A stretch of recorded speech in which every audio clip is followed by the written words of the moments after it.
Assalamualaikum warahmatullahi wabarakatuh. Kami dari kelompok Nafipa akan mempresentasikan hasil kerja kelompok kami mengenai konsep partikel materi, struktur zat sederhana dengan sifat bahan yang digunakan dalam kehidupan sehari-hari, serta dampak penggunaannya terhadap kesehatan. Sebelum itu, izinkanlah saya untuk memperkenalkanlah anggota kelompok kami. Yang pertama ada Leonardo Lemuel, absen 21. Yang kedua ada Muhammad Golib, absen 24. Dan yang ketiga ada saya sendiri, Pasha Mardika, absen 26. Dan yang terakhir ada Said Ahmad Faisal, absen 35. Tujuan kami dalam mengerjakan LKPD ini sendiri yaitu mengelompokkan bahan kimia yang ada di dalam bahan pembersih, pemutih, pewangi, dan pembasmi serangga. Di sini ada tabel yang akan dibacakan oleh anggota kelompok lainnya. Untuk Leonardo, dipersilakan untuk membaca bagian pertama. Oke, baik. Nomor 1, Mama Lemon, sabun cuci piring, kokom hidroprofil, titain, dan sodium lauryl sulfat. Bentuknya cairan kental yang berfungsi sebagai pengental dan penambah busa menjadi gelembung-gelembung kecil. Dikenal juga dengan nama foam booster. Yang kedua, Wardah Nature Daily, sabun mandi, aloe vera, dan aprikot. Aloe vera kemampuannya yang dapat melembabkan dan menghidrasi kulit dan membuat kulit menjadi lembut. Yang ketiga, Soclean, deterjen dan triclosan. Triclosan merupakan antiseptik yang bisa membunuh mikroorganisme seperti jamur atau bakteri. Yang keempat, Strong Formula, pasta gigi, fluorid optimal dan teknologi SPL.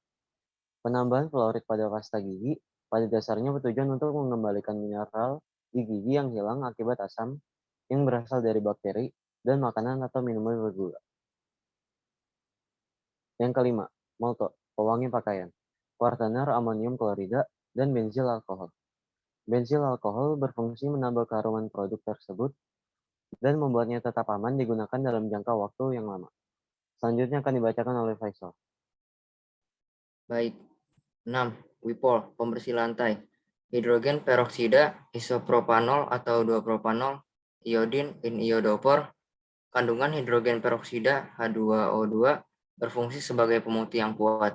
Selain digunakan sebagai pemutih, hidrogen peroksida juga dapat digunakan sebagai antiseptik pada luka. 7. Vanis, pemutih pakaian. Surfaktan dan natrium hipoklorit. Surfaktan berfungsi untuk membersihkan karena sifatnya yang dapat melebur dengan zat lainnya dan menurunkan tegangan permukaan. Natrium hipoklorit efektif membunuh bakteri, jamur, dan virus termasuk virus influenza. 8. Citra Natural Glowing White UV, pemutih kulit. Natural essence bengkoang dan Japanese green tea dan diperkaya dengan vitamin C. Kandungan vitamin C pada bengkoang ampuh mencegah terjadinya penuaan dini. Selain itu, bengkoang juga dapat melindungi kulit wajah dari radikal bebas. 9. HEAT, pembasmi serangga, S-bioletrin, dan transflutrin. Transflutrin berfungsi untuk menyerang saraf serangga sehingga serangga bisa cepat mati. 10. Garnier Pure Active Foam, sabun cuci muka, asam glikolat, salisilik asid, asam salisilat atau salisilit asid. Salisilit asid dapat mengurangi sereksi sebum karena mampu menyerap minyak di dalam pori-pori sehingga pori-pori tampak lebih kecil dan bebas minyak. Salisilik asid memiliki sifat anti-inflamasi sehingga dapat meredakan jerawat yang meradang. Selanjutnya akan dibahasakan oleh Pasya. Terima kasih. Saya akan membacakan soal bagian pertama, yaitu dari soal nomor 1 sampai dengan soal nomor 4. Soal nomor 1. Mengapa mencuci pakaian harus menggunakan sabun atau deterjen? Jawaban kami di sini karena deterjen mengandung surfaktan yang dapat menurunkan tegangan permukaan air, sehingga membuat deterjen mampu mengangkat kotoran dari kain dan menahan kotoran tersebut tetap berada dalam air cucian. Soal kedua. Mengapa mencuci dengan deterjen lebih bersih daripada menggunakan sabun? Jelaskan perbedaan antara sabun dan deterjen. Pertama, saya akan menjelaskan kenapa mencuci dengan deterjen lebih bersih daripada menggunakan sabun. Karena deterjen merupakan pembersih yang lebih kuat dibanding sabun. Kandungan dalam deterjen dapat secara efektif mencapai kotoran dan debu dan menghilangkannya dari permukaan. Kemudian saya akan menjelaskan perbedaan sabun dan deterjen. Di sini perbedaannya yaitu pertama, sabun merupakan garam alkali karboksilat, sementara deterjen merupakan alkali alkil sulfat atau sulfoniat. Yang kedua, struktur molekul sabun jauh lebih mudah terdegradasi oleh bakteri, sementara molekul deterjen lebih sulit. Perbedaan ketiga yaitu sabun aman digunakan pada kulit manusia, sementara deterjen tidak. Dan perbedaan yang terakhir yaitu sabun tak bisa digunakan mencuci dengan air sadar, sementara deterjen bisa digunakan pada air sadar. Soal nomor 3. Apakah unsur penyusun komponen sabun yang bersifat suka air dan komponen sabun yang tidak suka air? Jawaban kami di sini, molekul sabun mempunyai rantai hidrogen CH3 atau CH2.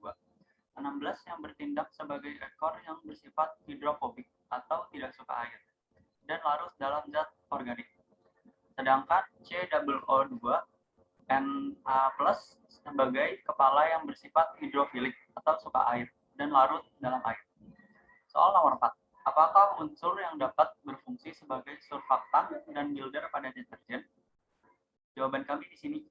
Zat utama yang terkandung dalam deterjen adalah senyawa ionik berupa natrium tripolifosfat yang berfungsi sebagai builder dan surfaktan. Soal lanjutan nomor 5 sampai nomor 8 akan dibacakan oleh Muhammad Golib. Dipersilakan untuk Golib membacakan soal. Baik, soal nomor 5. Mengapa penggunaan bahan kimia dapat merugikan kesehatan dan mencemari lingkungan? Jawaban kami yaitu karena bahan kimia baik dalam bentuk tunggal maupun campuran dapat membahayakan kesehatan dan lingkungan hidup secara langsung atau tidak langsung yang mempunyai sifat racun, karsinogenik, teratogenik, mutagenik, korosif, dan iritasi. Soal nomor 6. Bagaimanakah cara mengatasi efek negatif yang disebabkan oleh penggunaan bahan kimia? Jawaban kami yaitu yang pertama, menggunakan bahan atau produk kimia secara wajar dan sesuai kebutuhan. Yang kedua, menggunakan bahan atau produk kimia yang mudah terurai sehingga tidak mencemari lingkungan. Yang ketiga, menyimpan produk-produk yang mengandung bahan kimia di tempat yang aman. Yang terakhir, tidak membuang sisa-sisa bahan kimia secara sembarangan karena dikhawatirkan dapat mencemari lingkungan. Soal nomor 7, apakah fungsi natrium hipoklorit dalam bahan pemutih? Jelaskan mengapa bahan pemutih tidak boleh dicampur dengan pembersih yang lain. Jawaban kami yaitu natrium hipoklorit dalam bahan pemutih digunakan untuk membunuh bakteri, virus, dan jamur, serta memutihkan pakaian yang terkena noda yang sulit dibersihkan dengan pembersih biasa. Zat ini dapat berbahaya jika bereaksi dengan deterjen karena membentuk gas klorin yang amat beracun. Soal nomor 8. Bagaimana penggunaan insektisida yang aman? Jawaban kami yaitu yang pertama, menjauhkan dari jangkauan anak-anak, menggunakan alat pelindung, tidak menyemprot insektisida ke makanan atau orang, menggunakan insektisida yang sesuai dengan jenis serangga hama, menggunakan insektisida yang bermutu baik, serta menggunakan insektisida sesuai dengan waktu dan dosis yang telah ditentukan. Baik, jadi itulah yang dapat kelompok kami jelaskan mengenai insektisida dan lain-lain. Mohon maaf apabila ada kesalahan kata dan kekurangan jawaban yang kurang tepat. Wabillahi taufik wal hidayah. Wassalamualaikum warahmatullahi wabarakatuh.